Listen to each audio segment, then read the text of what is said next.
about your coverage was both this kind of story about the atomic bomb blast and the disaster, and your ability to tell a story in 140 characters, you know, as it's developing. So I'm going to read you a quote from, this is you speaking here on this experience, where you say, "I often speak at conferences about the need to make sure you learn new skill sets to do your job in this day. This experience made that ultimately clear. 5 years ago, I couldn't have reported nearly as effectively. Between Skype, Twitter, and Facebook, I could jump in from another continent and provide my company with valuable coverage. It was a case of preparation meeting opportunity."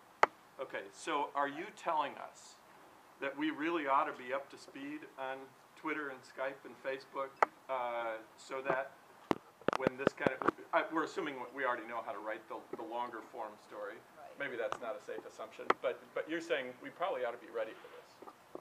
Well, all I can say is that I was there with 5 others, and none of the others produced what I produced. They all worked for the networks, for various networks. Why is that? I think it's because I had spent years and years preparing for this moment. I didn't realize that I was preparing for this moment, and for you, it'll be any other moment. You don't know when it'll happen.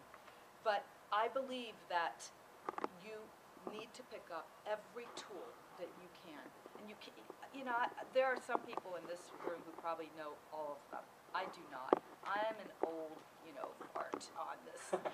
I've been in this business for more than 2 decades. And so I have to basically train myself. It's a little, you know, more of using a part of my brain that it's not intuitive, like it is to some of the students in this room. But I feel like you have to keep up with whatever is the latest. If I had not started tweeting and Facebooking on what was going on, I don't think some of the folks who ended up printing my stories or re-webcasting my Skype reports would have known that I was out there. You don't know where the potential audience is. Well, the answer is they're everywhere. They're in different places. Around the world. So if you only go to your one place, safe place that you're comfortable with, that's the only audience that's ever going to see what you're doing. But if you go to all these other places, you're going to get this audience here, that audience there. It's fractured. Right. But this way you cover more of the spectrum. But aren't there some inherent risks with using some of these additional means of reporting? I mean, there's all sorts of examples. In fact, at your station just a couple of days ago, of some fakery. Yes. With using photos and some of these things. How do we know when a reporter is actually doing Skype or Twitter or Facebook, how do we actually know this is happening? Because it seems like so much of it is unverified, it's one source, it isn't really storytelling, it's just sort of fact purging. And this is a very good issue. First of all, what I will say is that there is a reason for training in journalism. There's a reason for you to be an SPJ and to learn everything that you're going to learn today. And that is because credibility is really topmost. You have to know that what you're saying and what you're doing is accurate. And it is a little challenging when you're tweeting and at the same time sending a paragraph back and at the same time thinking of what you're going to present, you know, in the broadcast version. Challenging, but not impossible. But your station doesn't have a chance because you're doing this so quickly. Your station doesn't have a chance to say, well, let's wait until we get this verified. Yes. You're going. The editing, you know, the step that may be missing now, especially in spot and breaking situations, is that there used to be time for someone. You know, it's a copy editor in the newspaper world. It's a executive producer, possibly in the broadcasting world. Someone saw what you did before it went out there, and that is gone because live television and live tweeting, you know, or posting to Facebook, etc., takes away the opportunity for that middle layer.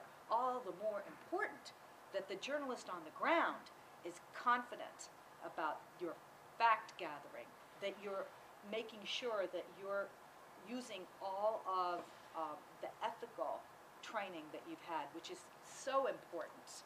And yet, even with all that, things happen like this example that I just sent you this week. You guys your station ran some tornado photos that were actually fakes. Yes.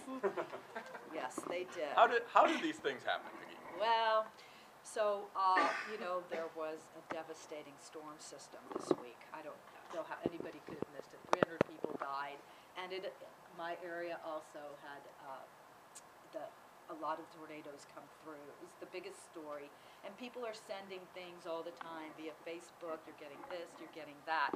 This photo, originally, we put it up with a story of... Can you move the bar just to the left a little? Yeah, that's what I'm going to do, exactly. There you go. So, this photo, claiming to be from the Eastgate area of this storm system, came through to our web desk and was posted, but it's not real. And what I brought for you is the explanation of how this happened. This is from the guy who created this. First and foremost, those pictures, sorry about that, the photoshopped ones and the original, were created in October of 2010. We are not, this is the end of April. They have been on my personal Facebook since that day and remained there, and they are dated such. They were never used maliciously and were for a Photoshop fun folder that I do a lot of quick, silly Photoshop pictures, and I share them. I keep my Facebook private to where I cannot be found unless I search and add you. A friend, and this is probably not a friend this person knows, a friend, air quotes, yeah, go ahead. mistook the pictures in a side screen recently uploaded by a friend yesterday, and they thought they were legit and from yesterday morning. That person disseminated this picture. So the creator, sorry about that. You've got no control over what you put on there. Exactly. The creator of the Photoshop is not the person, sorry, I'm having some issues with some slow connection here, or my own computer being slow. But basically, the bottom line is the person who created this did not send it to us and try to pretend that it was a real picture. It was somebody on Facebook who grabbed it and thought and assumed that that was from the storms of this week, as opposed to, you know, when they were created in October. But that's a huge risk that news media have now of somebody sending. I mean, citizen journalism, for all of its benefits, people sending in cell phone photos. I first noticed this with Hurricane Katrina, you know, where people were sending stuff in, and I was reminded of that old saw Pete Hamill, who said that on any breaking news story, about half the facts are wrong. So now, how do you, what kind of a crap detector do you have here, you know, to keep this kind of stuff out? Well, as you can imagine, within our newsroom, there have been meetings, and today, in fact, right now, I am missing a huge meeting that our entire newsroom is attending, that this is going to be part of the discussion as to what we can do. But I think every single news outlet is susceptible to this. Dean, you were reminding me of the 9/11 photo that was photoshopped. I don't know if you saw that one. Tell me about that. I don't know how many of you saw it after 9/11, the picture that was posted that said, yeah, this was found in a camera, you know, in the rubble of the World Trade Center, and it had a photo of this guy standing on top of the World Trade Center, and you saw this airliner bearing down on the building right behind him. I mean, it was just this dramatic, very dramatic, breathtaking photo, and you just slap your forehead, and then you realize the whole thing was fake. And, you know, and it went out there, and then it's retracted. And one thing I must say is we immediately put out a story explaining what it was. You can't just take the photo off and pretend it was never out there. So you have to explain what happened, which we did. But that it's still embarrassing. And one other item to add to this is that most of the folks who are on our very much expanded website, we have 4 websites that my station runs, 4 websites just in our building, and they are staffed mostly by very young people who are just getting in the business. Very good, talented people, yet the pace and inexperience can combine to have situations, you know, like this take place. I would say the only solution to what happened here, the only way that we can prevent what happened is to, not, when we get a photo, make contact with the person who sent it and verify, where did you get this? That would have unveiled, well, I got it off Facebook, but it's not even my picture, it's somebody else's. That would have led to another phone call, and this author of the photo, who never intended for this to come out and be misrepresented, would have set us straight. That didn't happen. But here's the risk. If you wait until you get a couple of more phone calls in, this guy could have sent it to one of your competing stations. Yes, that's true. And Too bad. And let's say it would have been legit, and then you missed it. You weren't the first one. Too bad. I say too bad. I'd rather be accurate and late than early and wrong any day. So I think You're saying this in 2011? I am, and I think it's the most important thing that I want everyone here to ingest. Just because you can, does it always mean you should?